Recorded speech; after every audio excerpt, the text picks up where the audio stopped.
বিসমিল্লাহির রহমানির রহিম। নতুন আরও একটি ব্লগে আপনাদের সকলকে জানাই স্বাগতম। আজকে যে ভিডিওটি নিয়ে আমি আপনাদের সামনে চলে এসেছি সেটি হলো একটি মাহফিলের ভিডিও। ভিডিওটি অনেকদিন আগে রেকর্ড করা, তাই ভাবলাম এটা আপনাদের দেখাই। আমি একটা মাহফিলের সামনে দাঁড়ালাম, যেখানে দেখলাম গুটিকে একজন মানুষ মাহফিলে বসে ওয়াজ শুনতেছিল।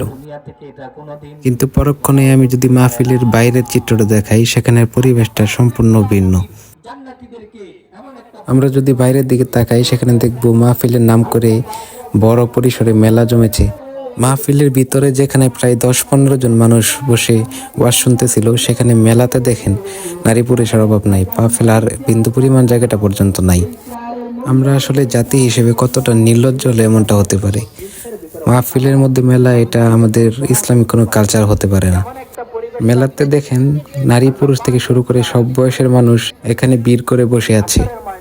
মাহফিল করা হয় মূলত মানুষকে আলোর পথে নিয়ে আসার জন্য, কিন্তু বর্তমানের এই ইসলামিক মাহফিলগুলোতে আসলে হচ্ছেটা কি? আসলে মাহফিলের নাম করে আমাদের দেশে এগুলো আসলে কি হচ্ছে? আমরা আসলে আমাদের ধর্মের পথ থেকে কতটা সরে এসেছি। আমাদেরকে অবশ্যই এখন এই সময় থাকতে এগুলো পরিহার করা প্রয়োজন, কারণ মাহফিলের নাম করে এরকম মেলা আয়োজন না করাটাই মনে হয় ভালো। ধন্যবাদ সবাইকে আমার ভিডিওটি কষ্ট করে দেখার জন্য।